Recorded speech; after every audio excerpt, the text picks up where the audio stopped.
We're at the John F. Kennedy Space Center in Titusville, Florida.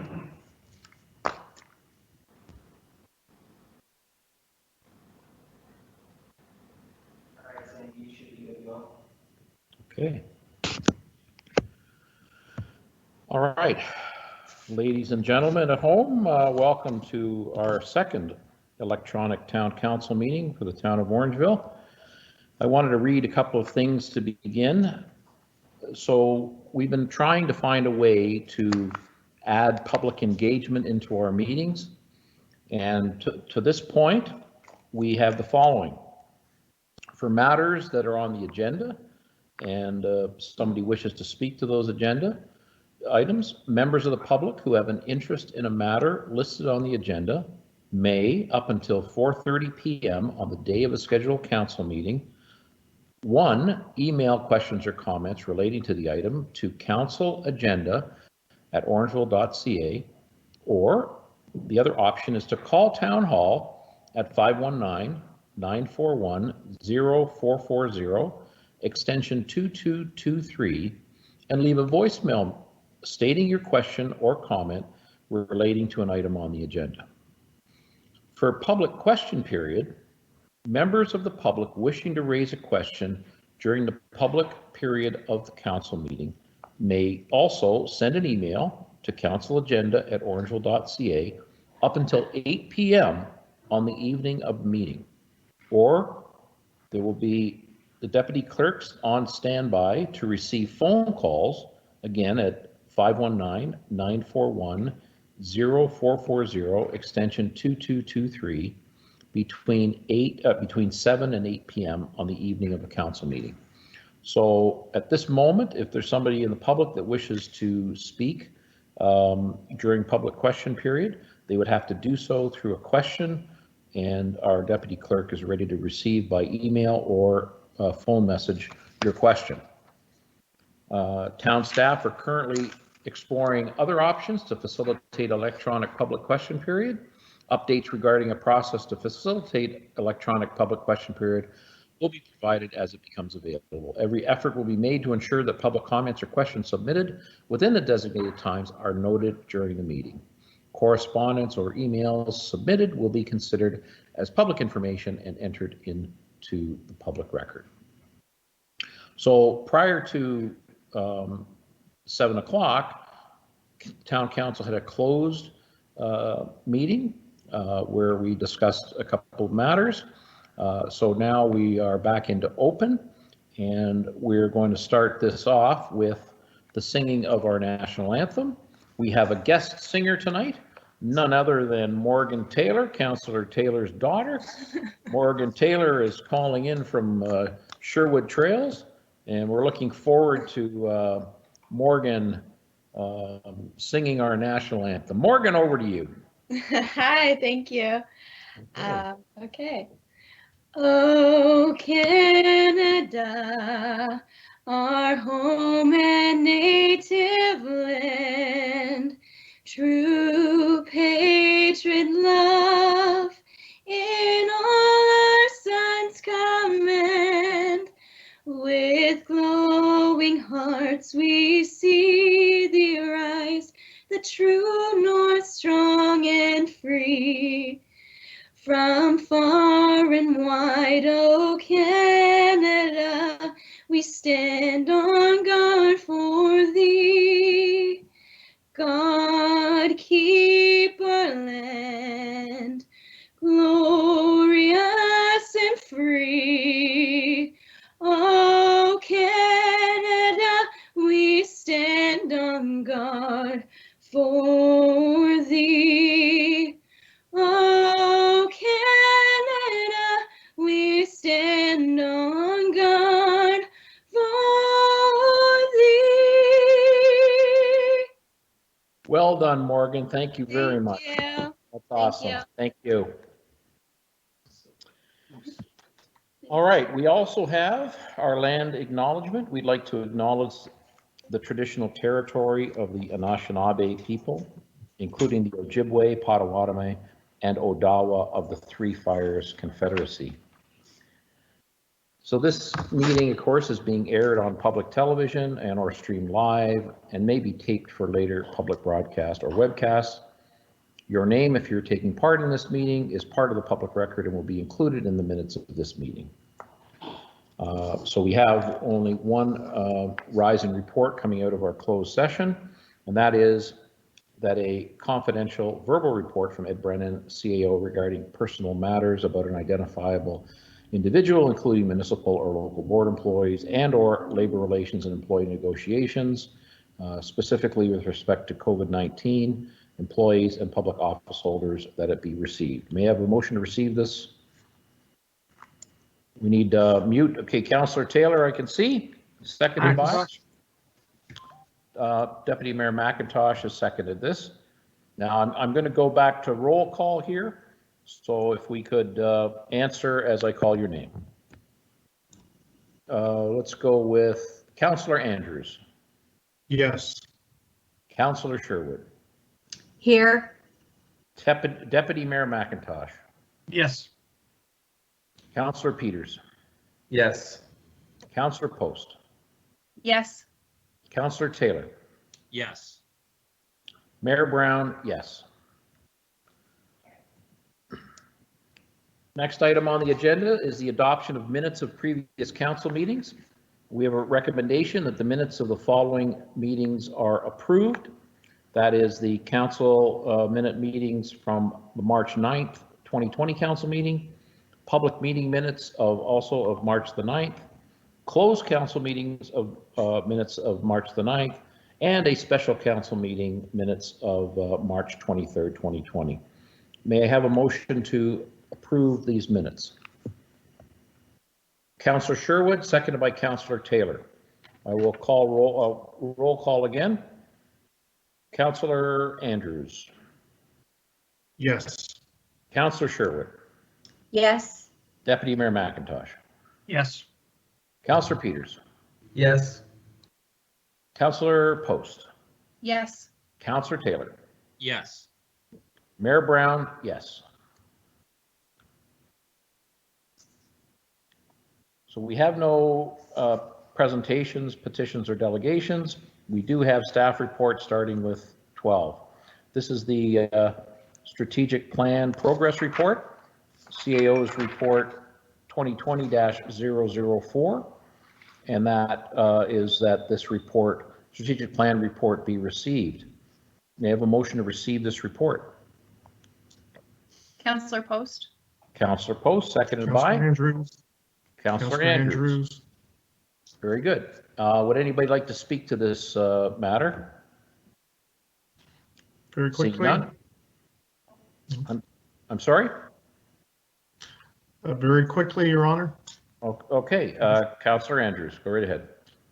Thank you very much. Very detailed report, and pleased to see the information that has been shared, and again, very impressed by the amount of time that has gone into that particular report, and certainly a wonderful document for us to move ahead from not only a community, town perspective, but also a council perspective.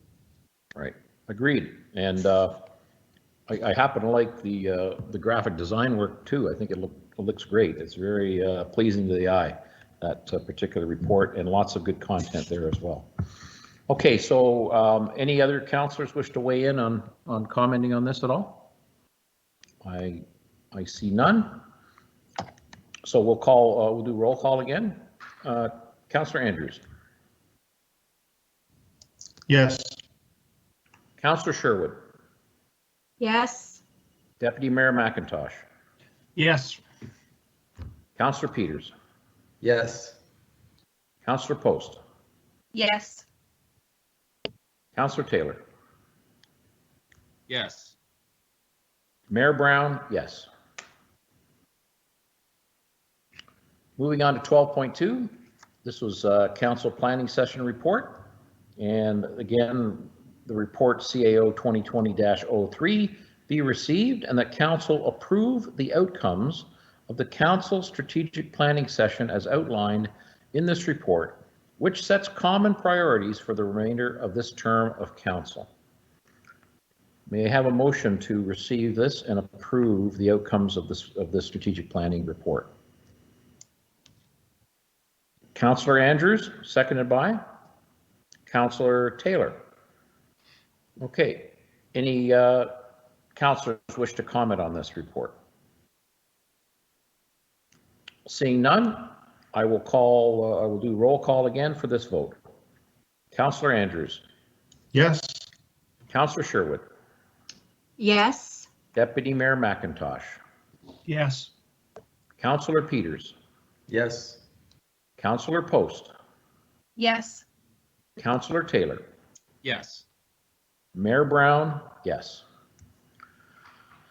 Next item, 12.3, Annual and Summary Waterworks Report.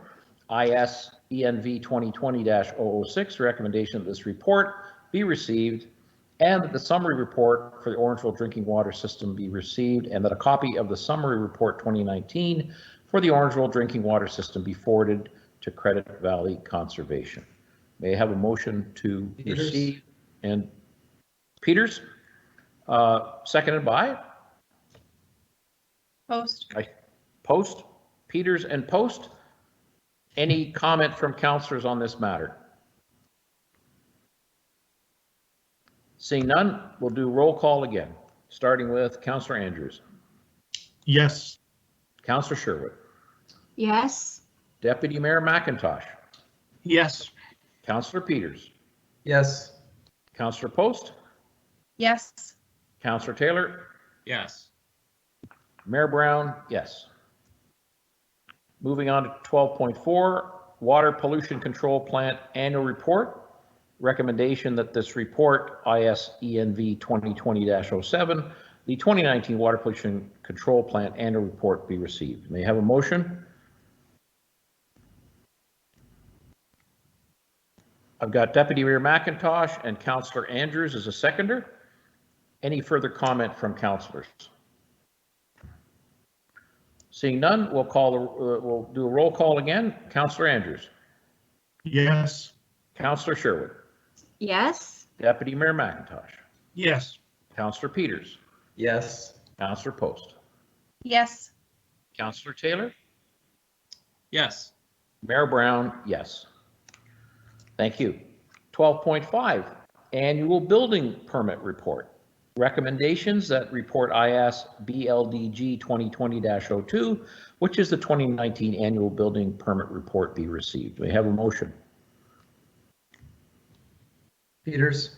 Peters, seconded by Taylor. Any comments from councillors on this matter? Seeing none, we'll call the roll again. Councillor Andrews. Yes. Councillor Sherwood. Yes. Deputy Mayor McIntosh. Yes. Councillor Peters. Yes. Councillor Post. Yes. Councillor Taylor. Yes. Mayor Brown, yes.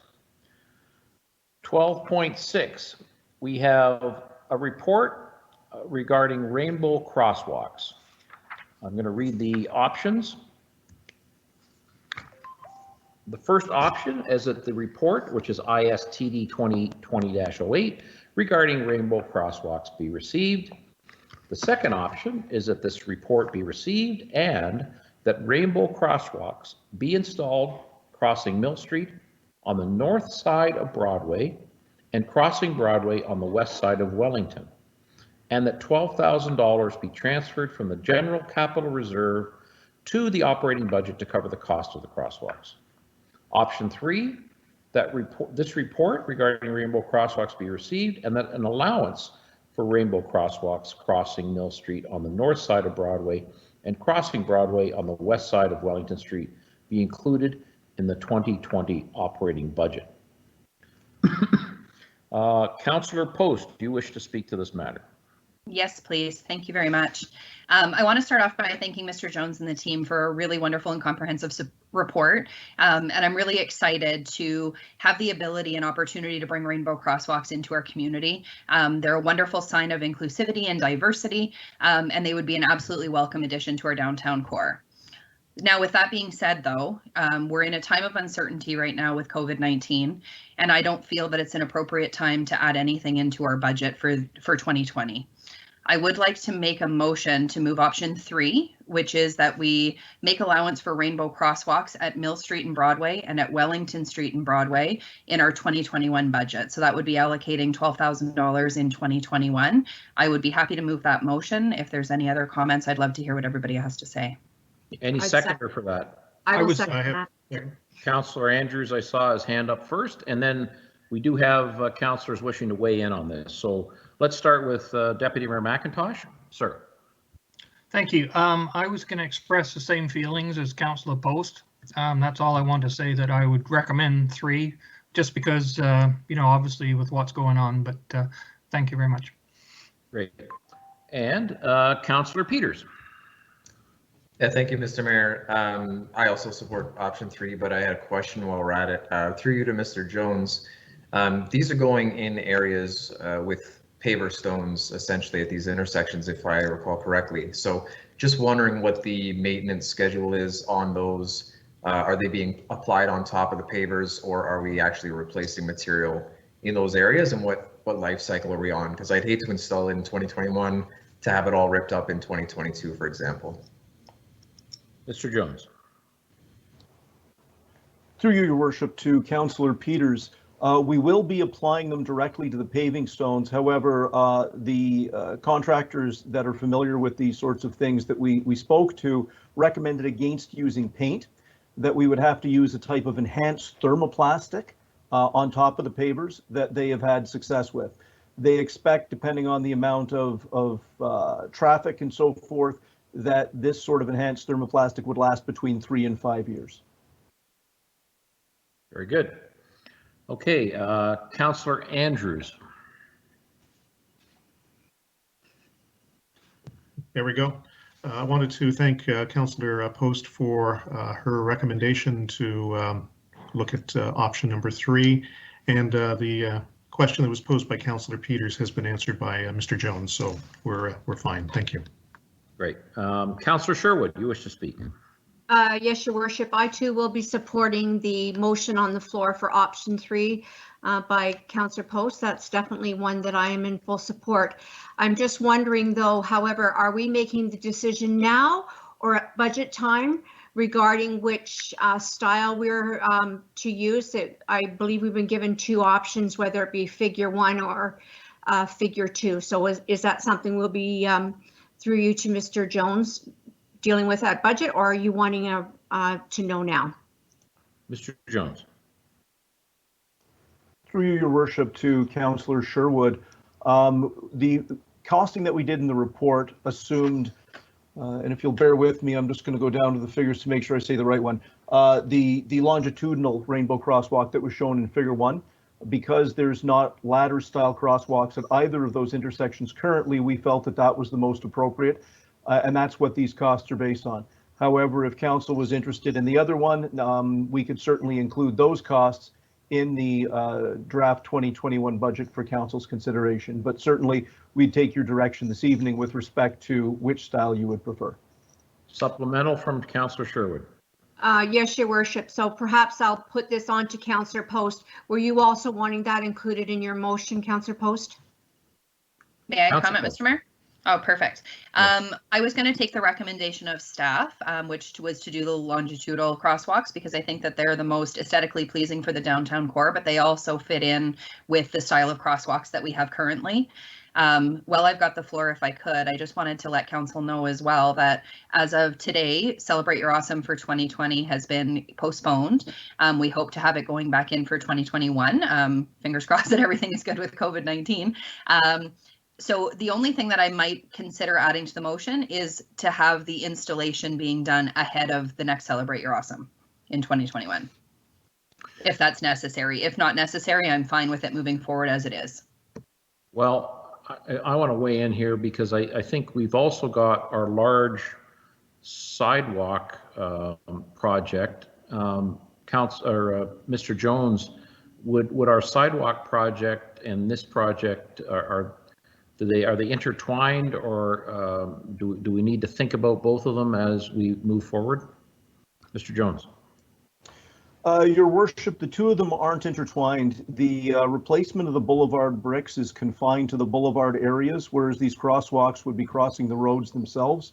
That project was scheduled to move forward this year, and it is something that we perhaps will be speaking about a little bit later on in this meeting in terms of the timing of that project. Right. So I think the amendment to have this work done prior to Celebrate Your Awesome 2021 is what Councillor Post wishes to amend this to. Is that correct? Councillor Post? Yep, that would be wonderful. Okay. You should make certain Councillor Andrews is fine with that. Councillor Andrews, are you okay with that, sir? I am, yes, Okay, I am. Thank you. very good. So then let's do roll call on that. Councillor Andrews, Yes, Councillor Sherwood, Yes. Deputy Mayor McIntosh, Yes. Councillor Peters, Yes. Councillor Post, Yes. Councillor Taylor, Yes. Mayor Brown, yes. That's great, thank you.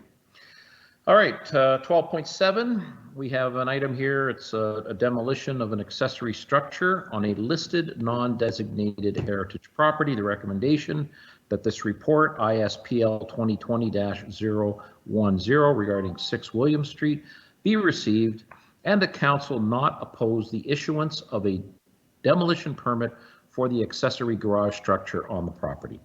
May I have a motion, Peters? please? Peters, seconded by Sherwood. Any further commentary on this particular item before we vote, folks? Seeing none, we'll call the roll here. Councillor Andrews, yes, Councillor Sherwood, Yes. hold on a second. Let's back this up. I see Councillor Taylor wishes to speak to this matter. Councillor Taylor, I'm sorry. Go ahead, sir. Sorry, thank you, Your Worship. I just for the record, I was in before you you went on, but I appreciate the technology that we have. Sorry. I just like to make a couple points if I could, and I'm certainly in favor of passing this. But I wanted to thank Mr. Jones and Mr. Ward for the brevity and I guess succinctness of this report. It was very easy to understand. I have talked to people who live on the street. They are in favor of it. And I'm also quite pleased to see that we had Heritage Orangeville weigh in on the document as well. That is an older area, and the very fact that we're going to be changing it in some sort of way shouldn't be taken lightly. And the fact that the residents and Heritage Orangeville are supportive of this, I think it makes sense that this item is to go forward. Okay, back to the roll. We already had Andrews and Sherwood vote. Deputy Mayor McIntosh. Yes. Councillor Peters. Yes. Councillor Post. Yes. Councillor Taylor. Yes.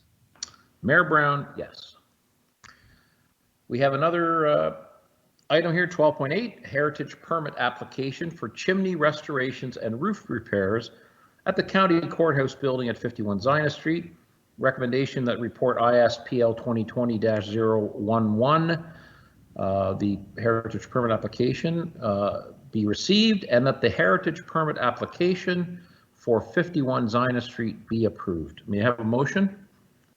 yes. Councillor Andrews, seconded by Taylor. Taylor. Any further comment on this item? Yes, Your Worship. Councillor Sherwood. I just wanted to bring to council's attention that this did come to Heritage Orangeville, and the county building is a designated building. So we have been reassured by our wonderful people at the county that the restoration will be completely comply within staying within the heritage reconstruction, that it will remain exactly the same. Very well. And for those of you who don't know, this the cost of this renovation is in the order of $1 million. And a lot of it's to do with the fact that scaffolding has to be built up essentially surrounding this chimney area. So it's quite an undertaking, but hopefully when this work is done, we won't be talking about such repairs for the next 50 plus years. So anyway, I think that's great. Let's call the roll on this vote, please. Councillor Andrews. Yes, Councillor Sherwood. Yes. Deputy Mayor McIntosh. Yes. Councillor Peters. Yes. Councillor Post. Yes. Councillor Taylor. Yes. And Mayor Brown, yes. Moving on to 12.9. These are procurement activities and contract award details for 2019. And the recommendation is that the report CPS TF 2020-006 regarding the town's 2019 procurement activities and contract award details be received. May I have a motion to receive this report? Councillor Sherwood, seconded by Councillor Taylor. Any comments from councillors on this matter? Seeing none, I'll call the vote. Councillor Andrews. Yes. Councillor Sherwood. Yes. Deputy Mayor McIntosh. Yes. Councillor Peters. Yes. Councillor Post. Yes. Councillor Taylor. Yes. Mayor Brown, yes. 12.10, financing leases outstanding in 2019. Recommendation that this report, CPS TF 2020-008, regarding outstanding leases be received. May I have a motion to receive this report? Councillor Andrews, seconded by Councillor Taylor. Any further commentary? We'll call a vote on this item. Councillor Andrews. Yes. Councillor Sherwood. Yes. Deputy Mayor McIntosh. Yes. Councillor Peters. Yes. Councillor Post. Yes. Councillor Taylor. Yes. Mayor Brown, yes. 12.11, 2019 remuneration of councillors and local board employees. Recommendation that report CPS TF 2020-09, which is the remuneration report, be received. May I have a motion, please? Post. Councillor Post, seconded by Councillor Taylor. Very good. Any further comments from councillors on this matter? Seeing none, we'll call the vote. Councillor Andrews. Yes. Councillor Sherwood. Yes. Deputy Mayor McIntosh. Yes. Councillor Peters. Yes. Councillor Post. Yes. Councillor Taylor. Yes. Mayor Brown, yes. 12.12, this is an investment report for 2019 fiscal year. Report CPS TF 2020-010, the recommendation that this report, the investment report for 2019 fiscal year, be received. May I have a motion? Councillor Sherwood, seconded by Councillor Taylor. Any further commentary from councillors on this matter? Seeing none, I will call a vote. Councillor Andrews. Yes. Councillor Sherwood. Yes. Deputy Mayor McIntosh. Yes. Councillor Peters. Yes. Councillor Post. Yes. Councillor Taylor. Yes. Mayor Brown, yes. Okay, moving on to annual statement of development charges for 2019. This is report CPS-TF-2020-011. Recommendation that this report, the annual statement of development charges, be received. May I have a motion? Councillor Andrews, seconded by Councillor Peters. How about you? Councillor Yes. Peters? Is that good? All right. Any further comments from councillors on this report? Your worship. Seeing, Councillor Sherwood, yes, go right ahead. Yes, your worship, through you to the treasurer, could you please clarify under the statement of development charges reserve funds that I see we have reserves of an opening balance of 142,000 under daycare? And is that related to our daycare facility that we own since we don't run daycare? Madam Treasurer. Thank you, Your Worship. Through Your Worship to Councillor Sherwood. So this reserve fund has been carried forward historically. I think I have replied to your email earlier today. So this is one of those reserve funds that I would like to revisit and take a look at.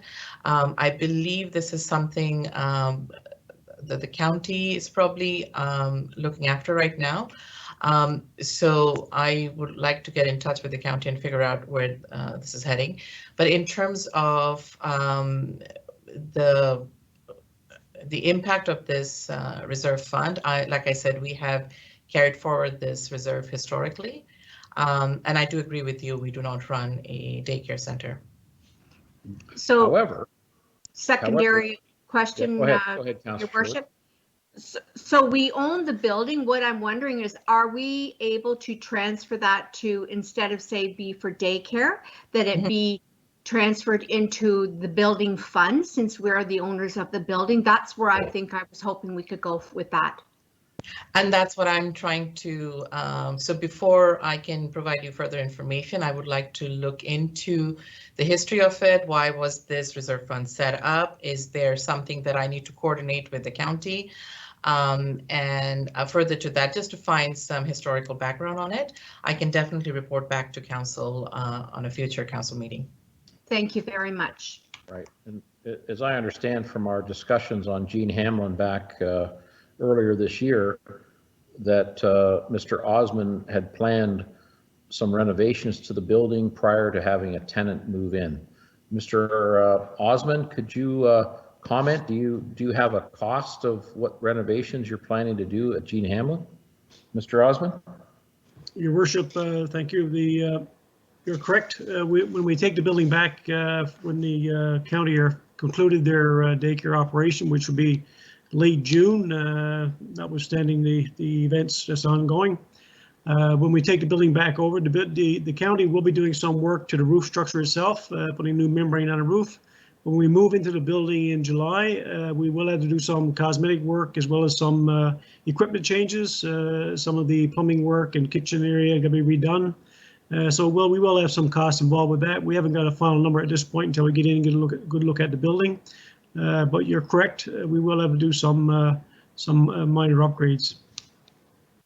Just for the information of the council, the particular lease RFP on that building closes this Friday. Very good. So again, back to Madam Treasurer. So this might be some good budgetary news for us, that we already have some money set aside potentially for this building. Is that correct? Madam Treasurer? Yes, Your Worship, that would be correct. Great. Okay. So we were at a point of voting, I believe. I think we'd already had a motion and a seconder for this. So I will call the roll here. Councillor Andrews. Yes. Councillor Sherwood. Yes. Deputy Mayor McIntosh. Yes. Councillor Peters. Yes. Councillor Post. Yes. Councillor Taylor. Yes. Mayor Brown, yes. Moving to 1214, this is Parkland Reserves Financial Report 2019, report CPS TF 2020-012. Recommendation that the report be received. May I have a motion? Councillor Taylor, seconded by Councillor Sherwood.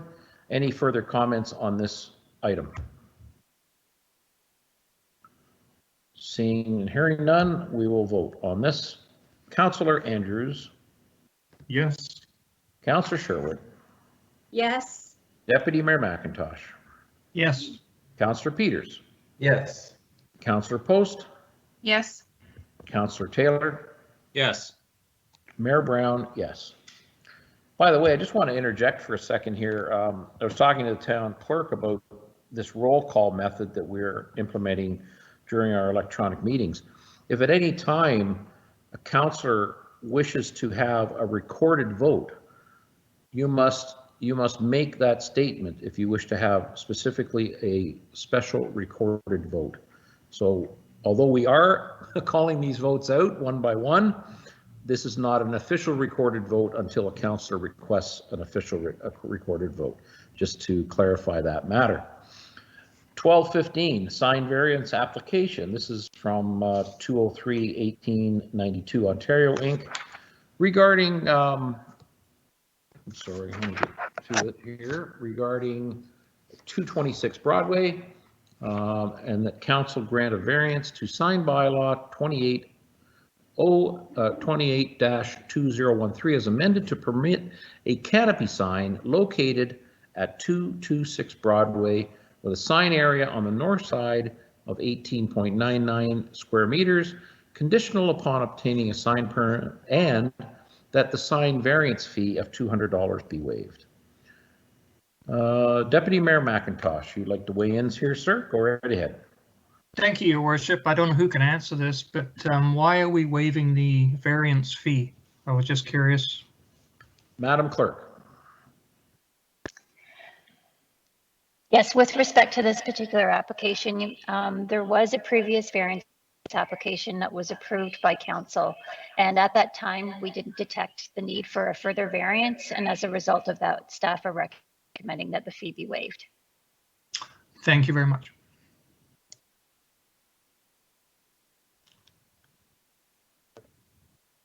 Mayor Brown, you're muted.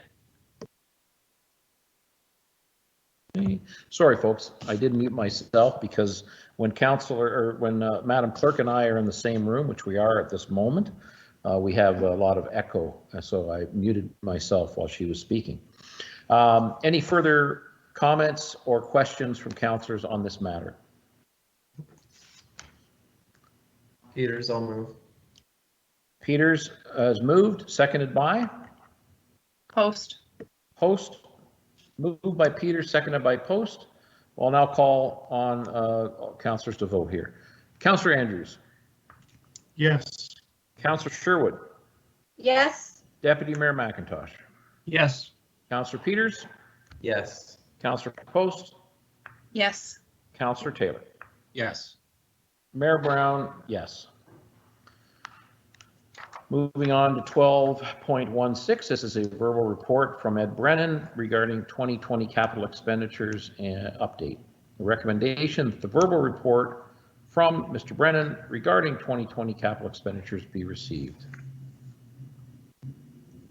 Mr. Brennan, are you going to give us a verbal report? Thank you, Your Worship. I'm certainly want to speak on some of the capital projects. With the COVID and everything going on, there's many questions around the area of our financing for the town, and are we able to proceed with some of these projects? I would start off by saying that I think it's important that if we can continue on with as many capital projects as possible to move it forward and to get the work done. We've had many discussions in the past years about asset deficits and infrastructure gap, and we've done a lot of work trying to close that gap and trying to address our assets and move ourselves forward. However, I do understand that if there's a need because of this COVID pandemic that we find ourselves in, can we get all the projects done? And if there's a need to tap into some money, would it be better not to proceed with a couple of the projects? Two projects come to mind, the pavers on Broadway, and we do also have a trails project for around $500,000. Though we're into the early days of the COVID and we need time to see what the true impact will be for us financially going forward and our operations and our capacity to get some of this work done. It may make sense though for the pavers because on Broadway we would want to get public input. So maybe at this stage, what I would recommend, and I would have Mr. Jones speak to this, that if we continue on with the design of the pavers and into the summer and fall, some public input, and to see where we're at later on the fall with the project itself and the impact of the pandemic, and maybe defer some of that project into 2021 if possible. Likewise, on the trail project, it's a $500,000 project. Again, we would recommend going ahead and doing some of the engineering and design work. And then as we get later into the fall and understand the impact of, again, of the COVID pandemic, and maybe defer that work until 2021 or later in the fall, again, depending on the impact that, that the pandemic throws at us. Mr. Jones, can you quantify the design component of those two projects? Your worship, I will speak to the Boulevard Bricks on Broadway project. The Trailways project is a project for Mr. Osmond's group. With respect to the Bricks on Broadway project, the total budget for the project is $900,000. While we haven't procured the services of an engineering design consultant, I would suggest that that would be maybe 10% of the overall cost in total. Certainly, senior staff have discussed it, as Mr. Brennan has indicated, and for a variety of reasons, it may be better to put construction off till next year. The savings of the money being one, as Mr. Brennan mentioned.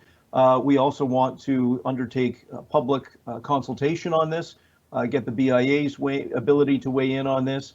But in addition, we had planned on doing the construction in the fall.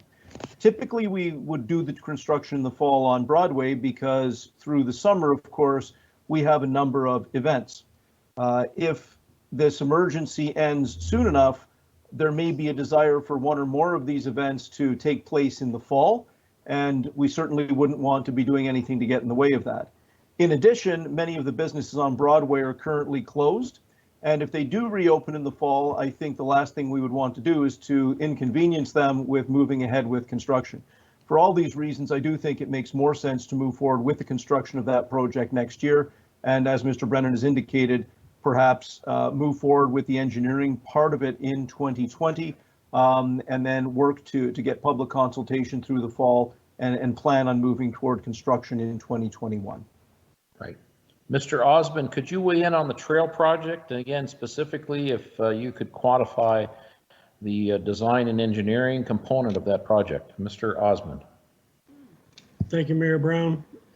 Yes, similar to the Broadway project, our numbers to do the design for the trailway system, we're looking at a project in this case from Veterans Way down within 500 feet of Broadway, where the train now comes up and shunts. And we'll also do a connection to Blind Line back through to the Veterans Way section. And our estimate to do the design would be anywhere from 8% to 10%, so roughly $50,000 to do the design work and do all the connectivity pieces into the Parkinson's area, and also some design work hopefully to join us into the back of Shoppers. So the design work would be something we do over the next few months, and then if, as Mr. Brennan alludes to, if we were to move forward in the fall, depending on the outcome of COVID, we could start in the fall or start in the spring of 21. So I'm going to make the motion that we receive this report with the following amendment, and that is that we allow Mr. Jones to proceed with the design and engineering of the sidewalk project with an outside budget of $90,000, and that we ask Mr. Osmond to proceed with the trail project with an outside budget of $50,000, and that the discretionary spending of building these two items would be put off for 90 days while we determine what's the extent of this COVID crisis that we all find ourselves in right now.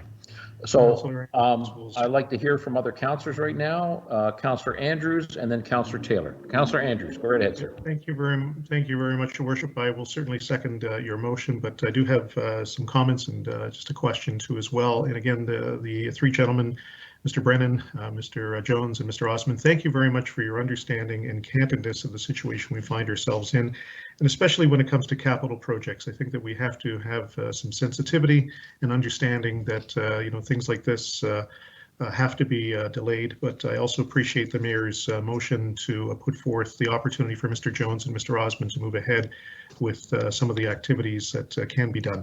The question is pertaining to, in fact, any existing capital projects that now have some delays based on the redefinition of some of the essential services that we ended up receiving from the provincial government. Is that possible for you to provide any updates to council regarding any of those delays? As we know, some of the construction sites across the province have now been closed, and other services that may be associated to construction of some sort. I'm thinking about some of the things, Mr. Osmond, in one of the park activities that might have been planned for later this year. Any updates from you gentlemen would certainly be appreciated. Thank you. All right. Well, while we have weigh-in from Mr. Osmond and then maybe Mr. Jones, I know that announcement from the province was Friday, so we haven't had much time to digest it. So, but perhaps Mr. Osmond, Mr. Jones can weigh in. Mr. Osmond. Well, the largest project we have now, of course, as you know, it's still in progress, and they are working, been on site a couple times doing work to bring it within our targeted schedule. And that's Every Kids Park. So Every Kids Park will continue on. They are working within a social distance protocol, and they're fenced in, and they can do their work without impacting anyone in the immediate environment. And as long as that continues, we'll have no problem with that. Other projects that we're working on, again, we're doing things in our buildings, and we're doing things, as an example, we're finishing off the lighting contract. Again, with no staff involved, distancing themselves from our operation. And we do each project on their own merits and determine what would our best move be. So at this point, we're trying to keep things moving as much as possible within the guidelines. Very That's great good. news. Thank you. Mr. Jones. Thank you, Your Worship. Through you to Councillor Andrews. For the most part, municipal construction work is not impacted by the motions in council from the province. As we are government, construction work for us is not truly suspended. Much of the work that's being done currently within my group are for essential services, water, wastewater, roads, and all of those sorts of projects can continue on.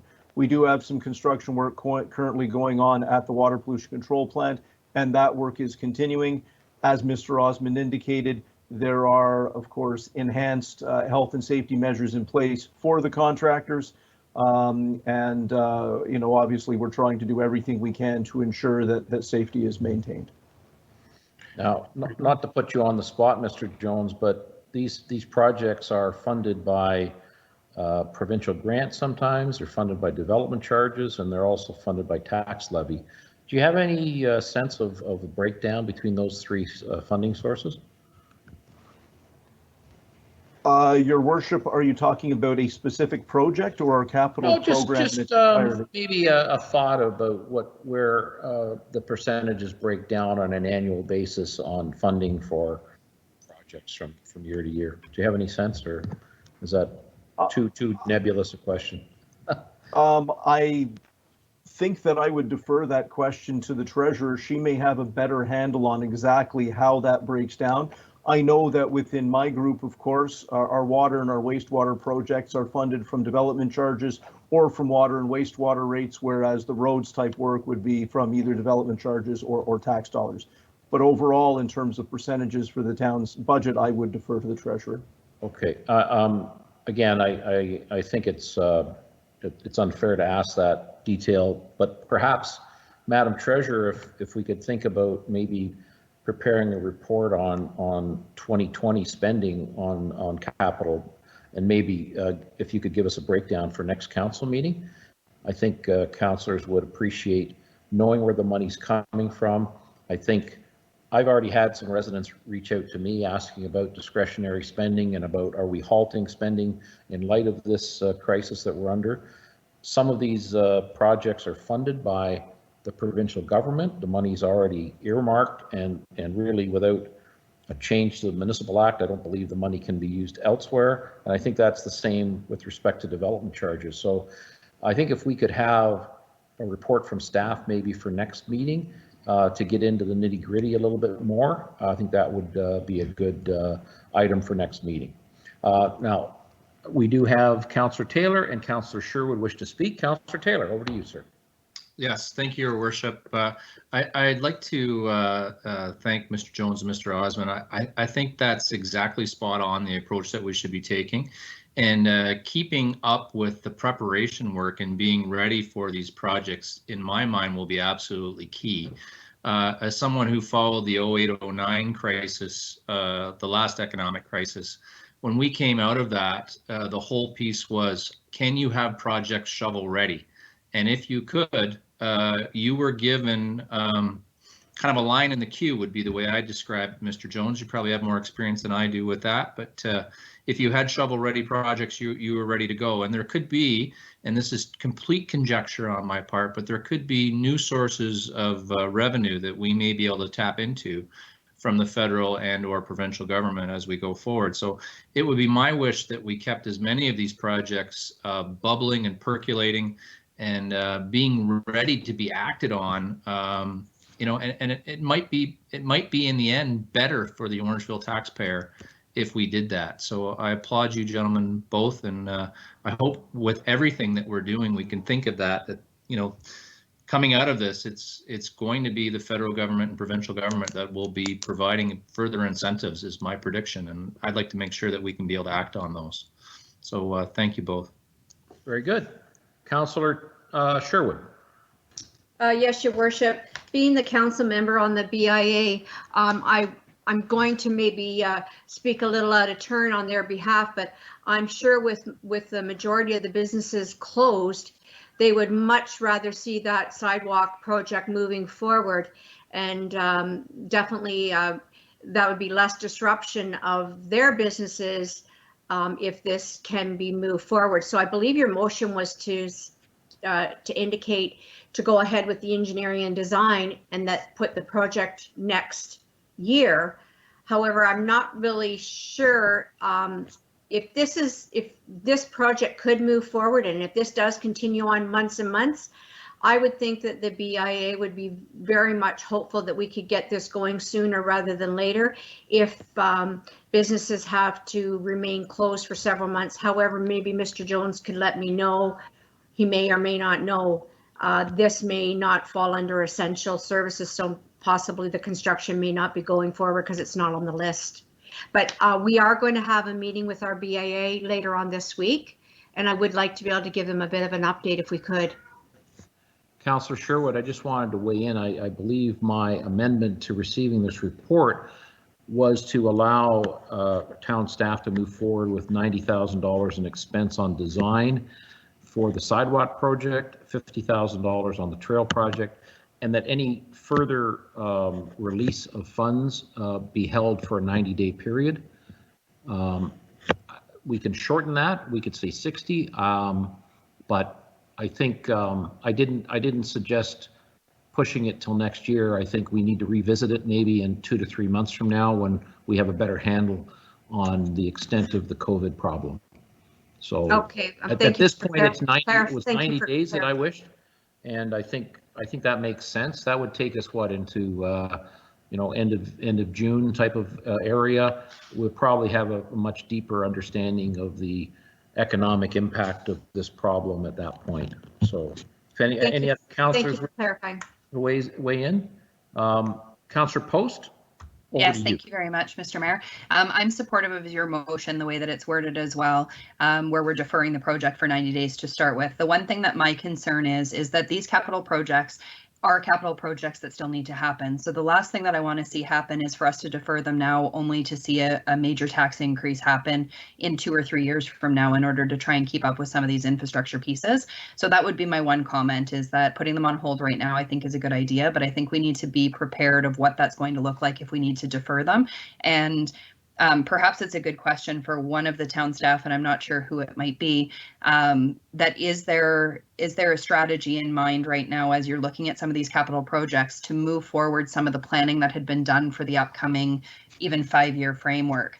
That if we're shifting some of these big projects, they're still projects that do need to happen. So we don't want to see our taxpayers have a massive increase as a result of this. We want to try and level that spending out. Well, I'll let somebody else speak to it, but I imagine we're too soon right now, Councillor Post, for staff to be yet thinking about that. But Mr. Jones, would you weigh in, please? Sure. Mr. Brennan? Mr. Brennan? Yes, Your Worship, through you. Councillor Post raised a very valid point. The reality is our asset management and our asset gap is still there. This council has done some work, as previous councils, to close that gap as we go forward. We still have to understand that, are we canceling a project or are we deferring it? If we're going to defer it, we're going to just send the money as well that's already approved in the budget into 2021. So it won't have an impact per se on the dollar or the tax base, but it will have an impact on staff's ability. If we push everything off to 2021, staff's ability to get the work done, of course, is going to be a problem. So I think it's important that we do what we can, but do it in a just way so that in this case, if we do the design work of a couple projects and then we understand more what the impact of the pandemic is, maybe that's 2 months or 3 months down the road, it could be 4 months. And then council will be in a better position and staff will be in a better position to make recommendations as we move forward with some of these projects. The other projects, I would say, some of the road projects, some of the water and wastewater projects, renovation projects, IT, digitalization, I would recommend that we move forward as scheduled because we need those projects to go forward. We need our digital solutions in place so that we can operate more effectively and efficiently as we move forward. Okay. All right. Any other comments from councillors before we vote on this? Okay, so just to recap, we have 12.16. It's a recommendation to receive the report. The amendment was that we're going to release $90,000 on the Broadway sidewalk project for design and engineering, and also release $50,000 on the trail project for design and engineering, and hold off on approving expenditures for a 90-day period. Town clerk has also asked me if we can delay the report on capital expenditures that I asked for 30 days, as 2 weeks from now is too tight to pull this together. And the reason for that report, again, is to be completely transparent to our residents, to show them the breakdown of our capital spending and where it's funded from, whether it's tax levy, provincial grant, or development charges. So with that in mind, unless there's any other additions to that motion, I've made the motion, and I believe, was it Councillor Andrews seconded it? So I will call the vote. Councillor Andrews. Yes. Councillor Sherwood. Yes. Deputy Mayor McIntosh. Yes. Councillor Peters. Yes. Councillor Post. Yes. Councillor Taylor. Yes. Mayor Brown, yes. Okay, moving along to correspondence, and we've got quite a lot of it. There was a report from Dufferin County about the school bus stop arm enforcement. A couple of letters from Mr. Bob Long regarding street parking on Glen Forest, and also Transit Task Force recommendations. And so could we have a motion to receive those items, please? Councillor Sherwood, seconded by Councillor Post. Any further discussion on those correspondence items? Seeing none, let's vote on receiving those. Councillor Andrews. Yes. Councillor Sherwood. Yes. Deputy Mayor McIntosh. Yes. Councillor Peters. Yes. Councillor Post. Yes. Councillor Taylor. Yes. Mayor Brown, yes. Item 13.4, this was a letter received from our resident Jeremy Williams regarding corona crisis and some responses. Recommendation that the staff forward the response with associated information to Mr. Williams. I know the staff did work on it. Again, thanks to Mr. Williams for compiling that information for us, and town staff is being, with this motion, being advised to go ahead and respond to Mr. Williams. May I have a motion? I'll make that motion. Deputy Mayor McIntosh, seconded by Councillor Andrews. Any further discussion on that item? I'll call the vote. Councillor Andrews? Yes. Excuse me. Councillor Sherwood? Yes. Deputy Mayor McIntosh? Yes. Councillor Peters? Yes. Councillor Post? Yes. Councillor Taylor? Yes. Mayor Brown, yes. Okay. Now, We did not, correct, Madam Clerk, we did not receive any questions. They are there? Yeah. Oh, okay. Well, I'm going to have to open that up. And that's going to, you don't have it printed there, do you, by any chance? Okay. Okay, folks, sorry about that. So we have a couple of questions here that came in regarding COVID issues. And this is, are building permits and inspections being processed / conducted? So the response is that building permits are being accepted via email to tbarry, that's TBARRY, at orangeville.ca, or by mail or courier. Inspectors will continue to issue permits, including occupancy permits as usual. Inspections will be conducted outside and inside unoccupied units. Inspections will not be conducted in occupied units at this time. Inspections booked via email, again, to tbarry, that's TBARRY, at orangeville.ca. Prior to conducting any inspections, the inspector will confirm that the individual contractor, etc., that is accompanying them on the inspection has been screened, symptom-free, and confirms that they have not traveled outside of Canada in the past 14 days. The second question received, are the town's building inspectors working on issuing occupancy permits? Concerned that there may be delay in the move-in date if inspectors aren't on site approving different stages of home construction work. Response from the building division is, the building division continues to operate as described below. Applicants can continue to submit building permit applications. Inspectors will continue to issue permits, including occupancy permits as usual. Inspections will be conducted outside and inside unoccupied units. Inspections will not be conducted in occupied units at this time. And prior to conducting any inspections, the inspector will confirm that the individual contractor that is accompanying them on the inspection has been screened and is symptom-free. So those are the only two COVID-19 questions that we have received. We're going to move on now to item 15, and this is a recommendation that the minutes of the following meetings be received. The Library Board, January 11th, 2020, Orangeville BIA meetings of January 15th and January 29th, and the Orangeville Transit minutes of February the 12th. Peters, I'll move.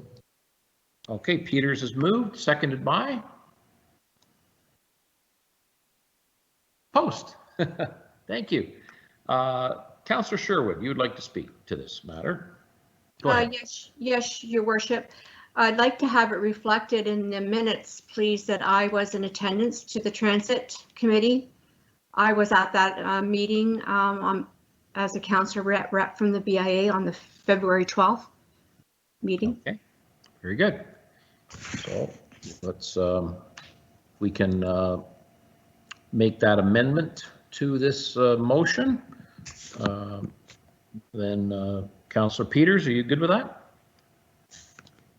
Yeah, that's fine. Is the role, were the attendees not included in the minutes? Is that why?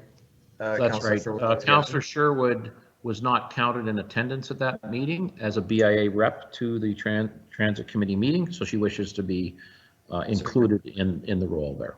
That's yeah, right. That works for me. Okay, Councillor Post, you seconded that? Yep. Okay. All right. Any further comments or questions on the minutes being received? Seeing none, I will call the roll.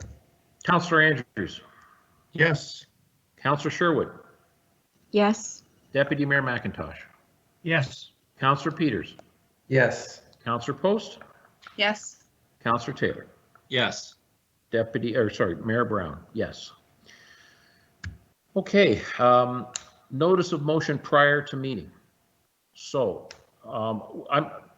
Councillor Taylor, was this prior to the meeting or at the meeting? Your motions that you've got. Sorry. Thank you, Your Worship. I have to defer to the clerk on this. I sent it today, so I I think it would be voted on in next meeting, but I'm not certain. I'm happy either way. Does this fall under 16 or 17? Notice of motion at meeting or notice of motion prior to meeting? Anything that's not printed with the agenda should be dealt with as a notice of motion at the meeting. Notice of motion at the meeting. Okay, so these fall under item 17 because we did not have any notices of motion received prior to the meeting. Councillor Taylor, would you like to speak to these two items, sir? I would, thank you, Your Worship. I'll read the motion for those that are watching, and then I'd like to just quickly add some color context to this. So at the November 4th meeting, at the November 4th council meeting, a notice of motion was created to, sorry, it's actually worded very poorly here, create a bylaw regarding the regulation of towing in Orangeville. At this point in time, the creation and potential implementation of this bylaw is not scheduled in the near future. Given that the town of Orangeville is transitioning to OPP later this year, it is important that a bylaw be in place for this change, reduce chasing, ensure companies are registered in Orangeville, etc. The purpose of this motion is to move the creation and implementation of the towing bylaw into 2020. And as background, and I know we're not voting on it today, but again, in October, we will transition to OPP. And OPP does not have the same protocols in place that OPS does. OPS works with the Towing Association and has a list of people that they would call in for tows.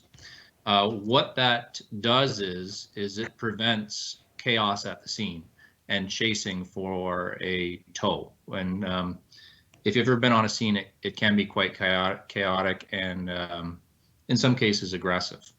So we would like to avoid that. The motion has already been written of what town staff would be doing. And given the circumstances that we're under, it would seem to me that there would be potentially time for staff to get to this and move it forward. So I think it's important that it be moved forward, and that's the extent of my motion, which obviously we'll deal with in the next meeting. Okay, Councillor Sherwood wishes to speak, and then I've got Councillor Andrews. That's a new business item at the end of this, but Councillor McIntosh, sorry, Deputy Mayor McIntosh would like to speak to this as well. Go ahead, Councillor Sherwood. Yes, Your Worship. I appreciate what Councillor Taylor is doing here, but I think we might be jumping the gun a little bit too soon. I definitely think that this should be something that perhaps the Police Services Board should be dealing with, and more importantly, bringing in the OPP Police Services Board to see what structure and how they recommend this. And also, we had put this on a bylaw list with our clerk, and she had responded to us that it isn't to be dealt with this year. But anyhow, that's just my feeling that isn't a priority right at this particular time. Right. I think rather than get into the nitty gritty of it, it's probably this is a notice of motion at the meeting. It's going to be coming up at our next meeting for a deeper dive. But let's go with Deputy Mayor McIntosh, and then Councillor Taylor was to speak as well. Deputy Mayor McIntosh. Thank you, Worship. I won't go too deep with Mr. Taylor. Question for you, Councillor Taylor. Who do you see doing the administrative work on this? Who's going to actually, I know OPP would enforce it, but who's actually going to do the administrative work? I believe it's the Towing Association that does it now. Is that something you see continuing?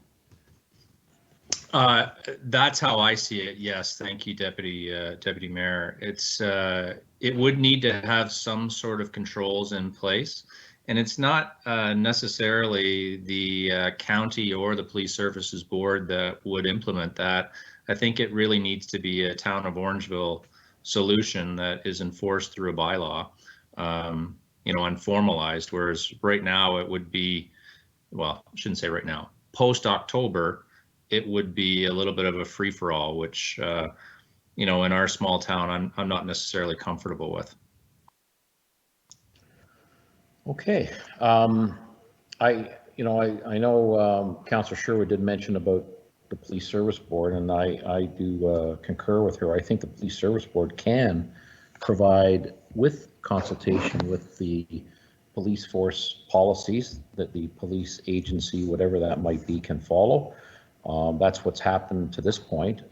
There's been a private agreement with the Towing Association and the OPS, and I would hope that as soon as the formal approval of our application to transfer to OPP occurs, that there could be a dialogue started immediately, and I would hope Councillor Taylor / Chair Taylor might be able to engage the OPP even before the transition happens on policy and guidelines on towing. The discussion that will happen next meeting will be on the funding of this, or the reprioritization of our bylaws, and that's what will have to be discussed next meeting. So thank you, Councillor Taylor. Anything further, folks, on that item? Okay, so you had a second notice, Councillor Taylor, you wish to speak to? Yes, thank you, Your Worship. So this motion was brought forth by a resident, Mr. Bob Borden, who is on this committee. And the Hills of Headwaters Collaborative Ontario Health Team, basically they're a health organization who works with care organizations and other providers within our county to bring forward healthy initiatives. And essentially, I've listed here who the different groups are: Duffer Paramedics, VON, Headwaters Healthcare Center, Bethel, Hospice, and Family Transition Place, amongst a bunch of others. And what Mr. Borden had shared with me is that this group was looking to have space in one of the town facilities to be able to have a meeting. And at this point, there is not funding approved from the province. And given the fact that it's a benevolent enterprise and trying to help push forward our health within the county, their request is that they have any fees waived for the rental room. And so that's my motion in a nutshell. Councillor Taylor, is this an official request from Headwaters Collaborative?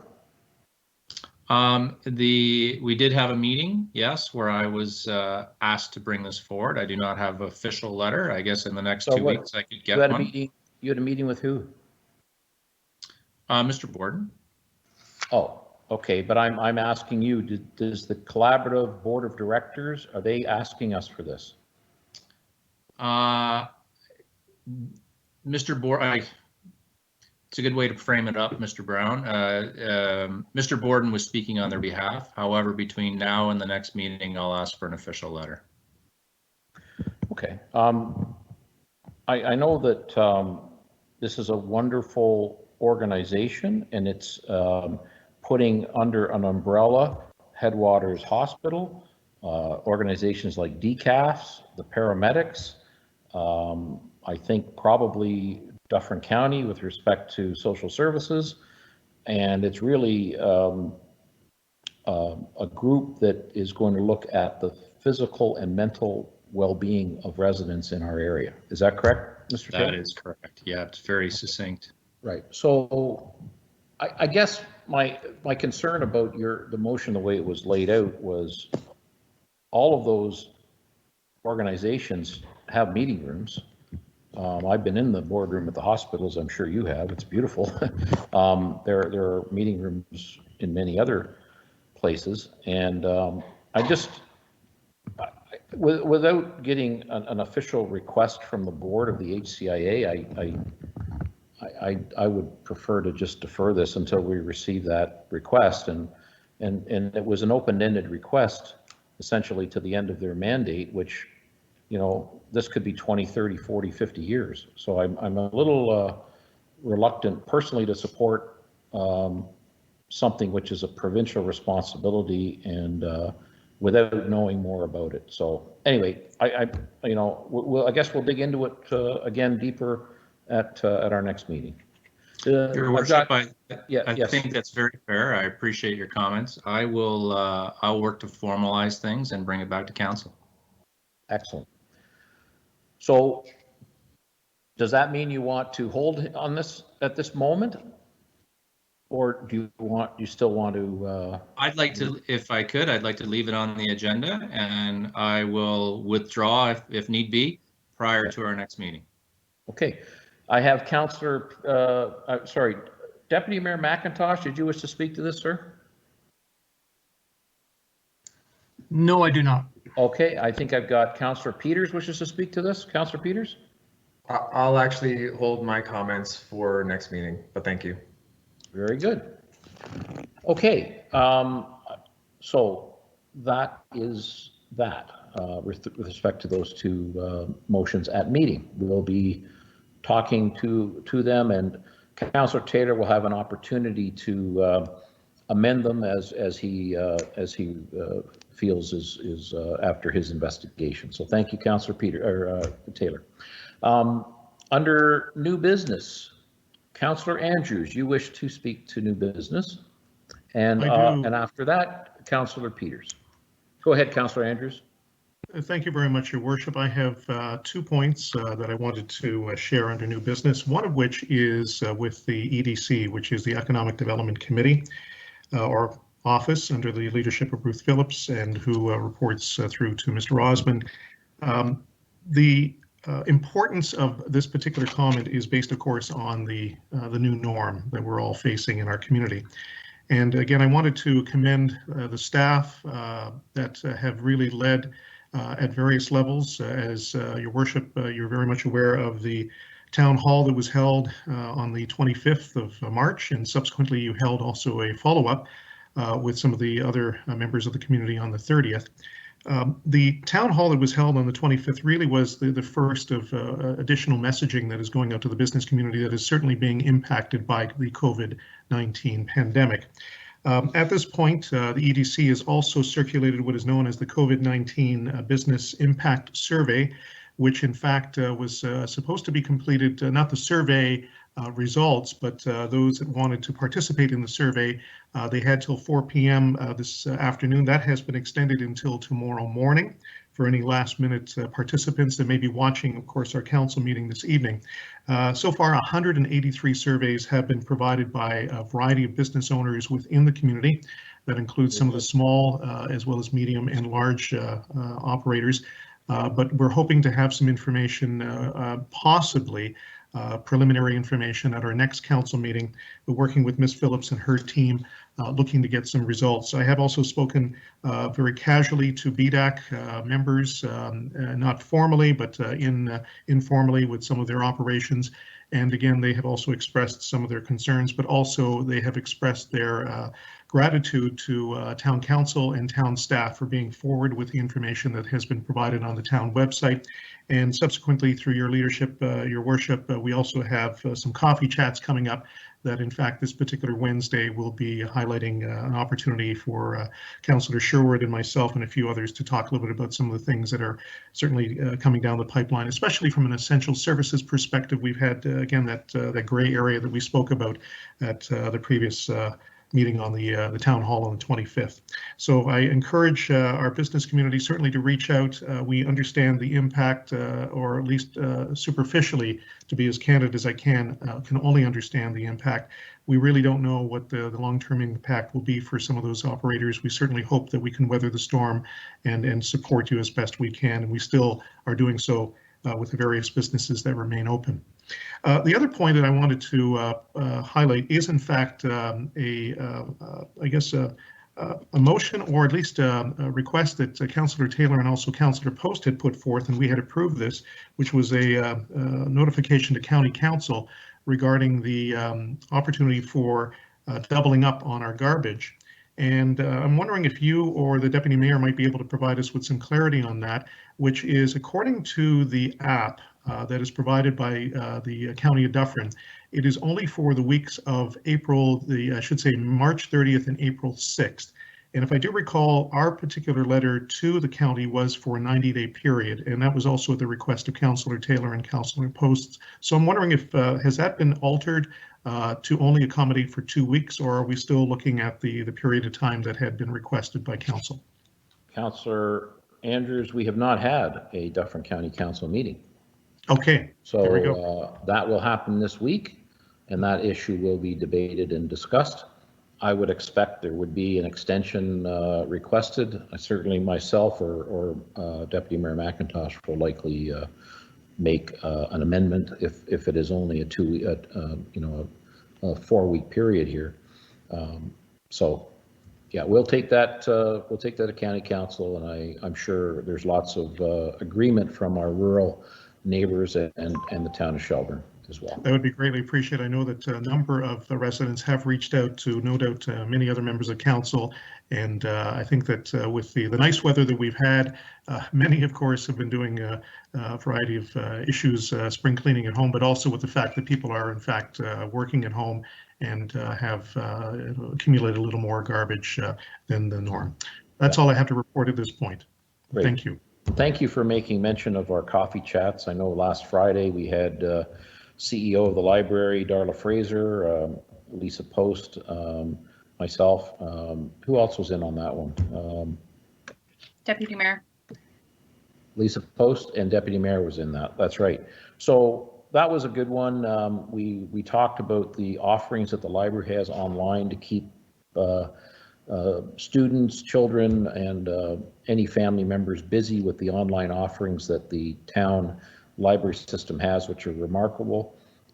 If you need a library card, you can get a virtual library number and access all of those online services, which are fantastic. So thank you. And then this morning, we had a meeting with some of our emergency management professionals, Fire Chief Ron Morton and Steve Murphy, the county's emergency management coordinator.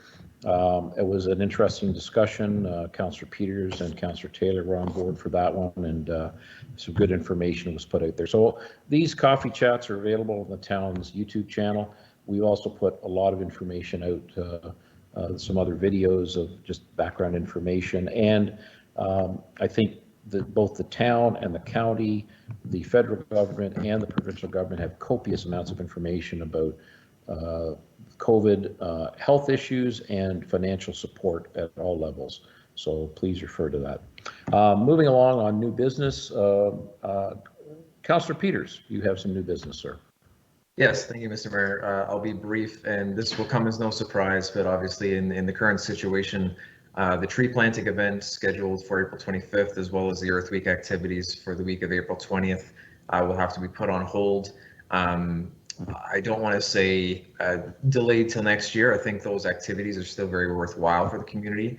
I'll be speaking with CVC specifically about the tree planting exercise, which I know a lot of community members were looking forward to, and I've been asked about that on several occasions. So that will happen at some point. We'll have to figure out when that can be safely done. And then the remainder of the Earth Week activities, the nominations for the awards, some of the other workshops and education sessions that we had planned, we will look to have in a delayed Earth Week, if you will. So everyone can look forward to that, but unfortunately, they won't be happening in April. Councillor Peters, can you speak at all to Make Orangeville Shine? Is it possible that using physical distancing and planning routes for various single or family members to go out and pick up garbage in our town, is that still a possibility?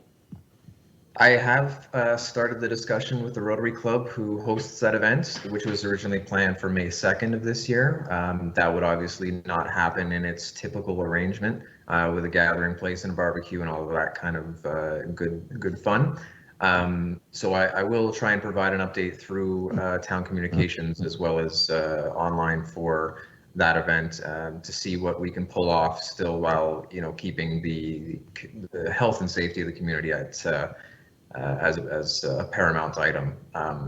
Along that note, whether or not the formal Make Orangeville Shine event happens, I would encourage, I see a lot of people out walking these days trying to get a bit of fresh air, of course, while maintaining the social distancing, but feel free to bring a bag and collect along your path. And with double up days offered by the county, it's a perfect opportunity to clean up the neighborhood while you're getting your exercise.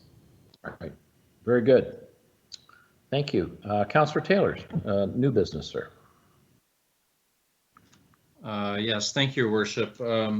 I have had inquiries from different developments around town pertaining to the residents and, resident input and whatnot. And currently, when we have developments that come to council, the residents can come and ask questions or be present when it's being debated amongst council. And, candidly, when a big crowd shows up, it really shows interest and as a way of those groups advocating for what they want their outcome to be. And so there's questions from two of those groups about how we're going to handle things as we move forward in this unique way. My feeling is we need to keep these projects on track, but there's a key element of residential input that will need to be given. And sometimes that crowd sharing piece is super important. I guess I'm looking for feedback and direction for those residential groups that have items coming towards council in the near future. And I think we're probably still going to be in the situation we're in on video. And I don't know, it's a concern for those folks. And perhaps Mr. Jones or Mr. Brennan or yourself could provide guidance to those who are watching. Well, I'm going to weigh in briefly, and then I'm going to ask both Mr. Brennan and our town clerk to weigh in. But my understanding is what we did tonight, which was offer email and telephone correspondence opportunity prior to the meeting, and offering email and telephone correspondence during the meeting, is probably how this is going to roll out for those planning type decision-making meetings, unless Madam Clerk has something further to offer, or Mr. Brennan. But I know, town IT staff and the clerk have been trying to wrestle with this issue of bringing public engagement into our meetings. And today's example is what we've got to this point. There's other things like Zoom, which are out there, but we now know that there's some security issues with using Zoom. And at this moment, the town is not recommending Zoom for a public meeting like this. However, Zoom has got the capability of having 200 people in a meeting, I believe. Whether Microsoft Teams can be expanded to add many, many more people, I don't know. But I'll let Madam Clerk speak to that, and then maybe Mr. Brennan. Madam Clerk? Okay. Well, in addition to the fact that we have to take into consideration the ability for the public to participate in these types of matters, there's also the regulation that was put out with respect to the limitation period.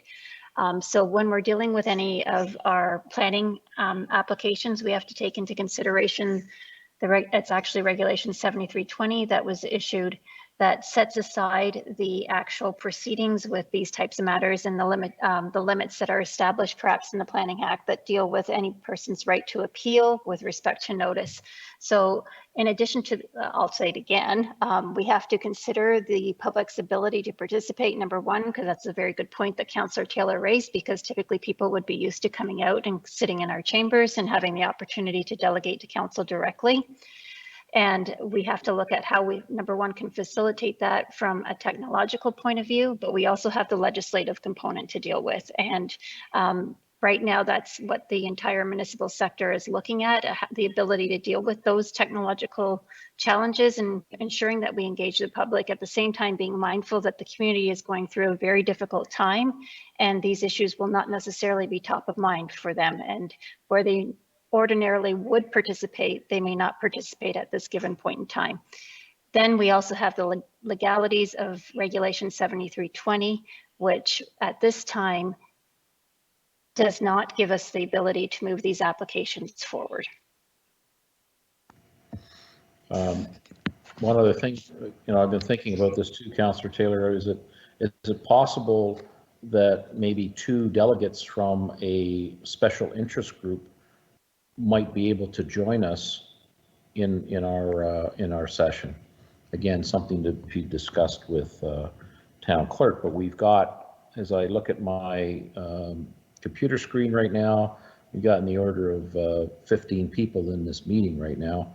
You know, if we could add, you know, 2 delegates from a particular issue, and that those delegates were given the authority to represent a larger group, perhaps that's a way that we might be able to deal with this going forward. Just blue sky in here on that, but it is an option.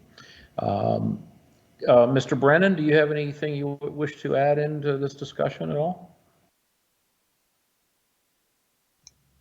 Your Worship, I would only say that our IT staff and in corporate services have done a great job to get us where we are today, holding this type of meeting. As you know, it's new for us. It's new in the municipal world.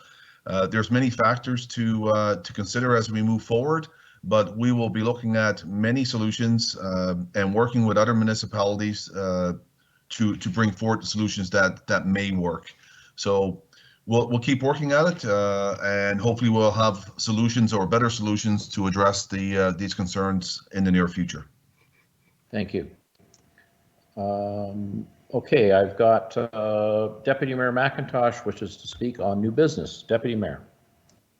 Thank you, Worship. I just want to expand a bit on the garbage bag situation. As you know, a couple of weeks ago, the county declared an emergency.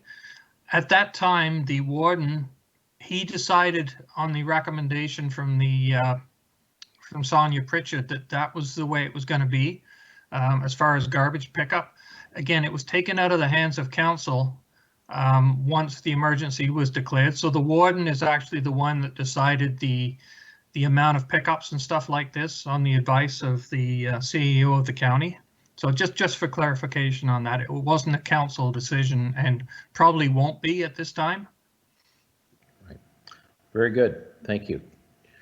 Any other councillors wish to weigh in on new business? Councillor Taylor. Thank you, Your Worship. If I may, just to Deputy Mayor, and for clarification, I read that too. It mentioned about 2 bags, but what's been going on is the very benevolent people who come and operate our collections seem to be taking everything. So I'm just curious what the rules really are. Or, it's just very gray, and any clarification for our residents would be appreciated. Okay, we'll try and do that. You know, the other difficult situation right now, councillors, is that, you know, the purchase of garbage bag stickers is limited now. Town hall's not open to purchase them, nor is the county building. There may be some limited availability at some convenience stores, but there really is limited, very limited access to buying additional bag tags as have been done in the past. So I think the county and the waste management folks, I think we're going to have to kind of suck this up for the foreseeable future, and the extra expense will be something we'll have to shoulder going forward. Okay, so let's move on. Right now, we're going to have a scheduled recess. Reason being is that we had a number of questions come in during our 7 p.m. to 8 p.m. session. I'm going to sit with town clerk. We're going to review them, and then we'll be back. So let's say it's 8:33 on my computer here. Will we say 8:40? 7 minutes? Is that sufficient, Madam Clerk? Okay, we'll be back at 8:40, folks. Thank you.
Okay, so thanks, folks. We're back. During that recess, some questions were handed to me that had come in via email into the deputy clerk. So let's start. This is from Mike Baker, Regional Managing Editor of the Dufferin-Caledon Orangeville Citizen. Question. I'm not sure who to best to pose this question to, whether it be Mayor Brown, Councillor Taylor as head of the Police Services Board, or CEO Ed Brennan, but how will the ongoing COVID-19 pandemic impact the town's transition to having OPP take over policing services in the community? It was previously thought that the transition would be completed by October. Is that still the case? Have there been any discussions recently with the OPP regarding the transition? If it's determined the transition won't take place by October, what kind of financial impact, if any, will that have on the town? So with all due respect to Councillor Taylor, and if he wishes to weigh in on this, I will, but I think Mr. Brennan has really been at the heart of this, both talking to OPP and also in discussions with Police Service Board and Human Resources on a number of matters. So Mr. Brennan, if you could give us an update on the OPP transition and any changes or modifications currently. Mr. Brennan.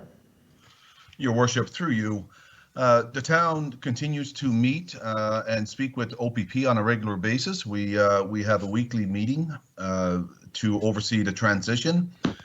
At this stage, the OCPC brief was presented last month, and we're hoping to hear back. So that would be the brief itself plus the request to disband. And that was presented to the OCPC, which we should hear back this week or the coming weeks. The OPP and the OPS continue on the administrative side of uniform officers applying for positions. After the OCPC decision, they will work towards the civilian persons.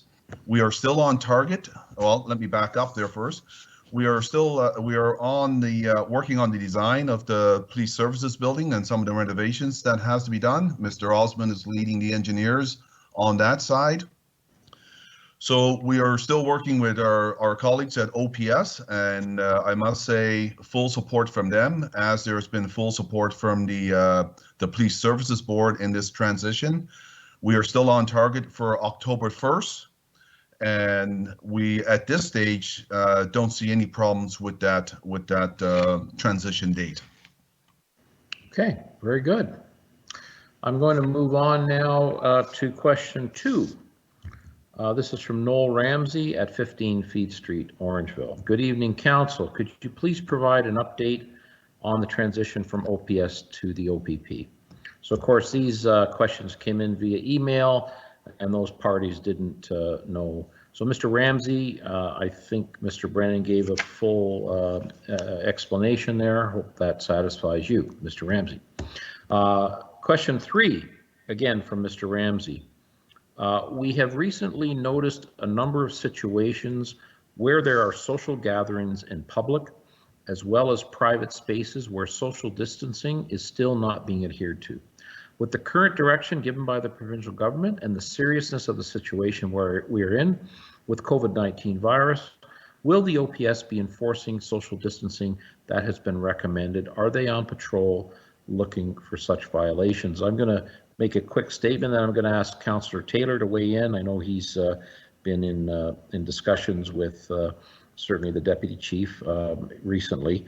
So if you see an unlawful gathering that you feel is breaking the current law, you can call the Orangeville Police Service non-emergency number at 519-941-2522. Let me repeat that number, 519-941-2522, to report any concerns you have about social gatherings or,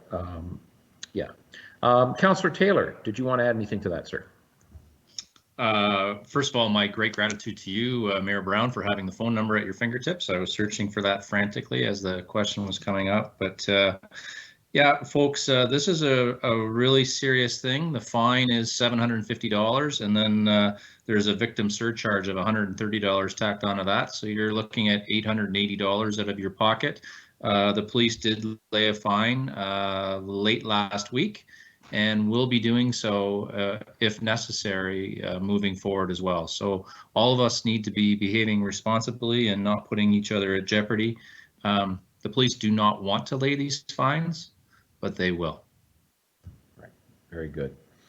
But just as a recap on this, I've had a couple of correspondence with Deputy Chief Guilfoy, and she says that at this moment, the Orangeville Police Service is handling all of their current duties with this additional burden, and they're doing a great job at it right now. So let's just remember, everybody, to stay home. That's the best place for you to be. And some of the stories that are coming out on a day-by-day basis are very, very concerning, and we need to continue to follow the direction of our medical experts and our public health experts and keep social distancing. I see Councillor Taylor would like to speak again. Yes, sir. Go right ahead. Yeah, Your Worship. Thank you very much. You prompted me to bring something else up too, and that is our police. They are protected. They have everything they need. The cars are being cleaned. They have sanitizers. They have masks. They are safe and watching their health, and at this time ready to protect our community. So there shouldn't be any concerns from that standpoint. Right, and following up on that, Councillor Taylor, so in the coffee chat that we had, it's available on YouTube from this morning with Fire Chief Ron Morden and our County Emergency Management Coordinator Steve Murphy. At this moment in time, both the paramedics and the fire department, they all have the requisite personal protective equipment. However, it appears that on the horizon there are shortages. And if we can put that message out to anybody that has any contacts with the requisite personal protective equipment, whether through your corporate contacts, procurement that you might be involved in, if you have any source for masks, the N95 masks, that these are needed. Let's hope the manufacturers, who I'm sure are running 24/7 right now, can get them into the hands of those who need them, specifically our healthcare professionals, and to keep them protected so that they continue to treat those who are affected by this virus. Okay, so I think that's it for question period, unless any councillors wish to weigh in on any of those three questions. Seeing nobody, we will move on to the approval of the bylaws. Let me read them for you. So we have, I just have to find this here, excuse me. Where's the last page there? Okay, got it. Sorry, folks. This is a recommendation that the bylaws listed below be read 3 times and finally passed. A bylaw to amend bylaw 31-2003, being a bylaw to regulate the display of merchandise on sidewalks, and a bylaw to confirm the proceedings of the Council of the Corporation of the Town of Orangeville at its electronic participation council meeting held on April 6, 2020. We have a motion. I will, Your Worship. Councillor Sherwood, seconder. Councillor Post. Councillor Andrews. Councillor Post, thank you. Okay, I'm going to call the vote on that item, on the receipt of the approval of the bylaw. Let's go with Councillor Andrews. Yes. Councillor Sherwood. Yes. Deputy Mayor McIntosh. Yes. Councillor Peters. Yes. Councillor Post. Yes. Councillor Taylor. Yes. Mayor Brown, yes. And finally, may have a motion to adjourn. I'll make that motion. Deputy Mayor McIntosh, seconded by Councillor Andrews. Councillor Andrews. All in favor? Yes. Yes. Any opposed? All right, very good. Thank you, folks. Thank you, everyone. Thank you. And we'll be back having another electronic council meeting 2 weeks tonight. Thank you. Thank you, everyone. All the best. Thank you. Take care. Be safe. Carol.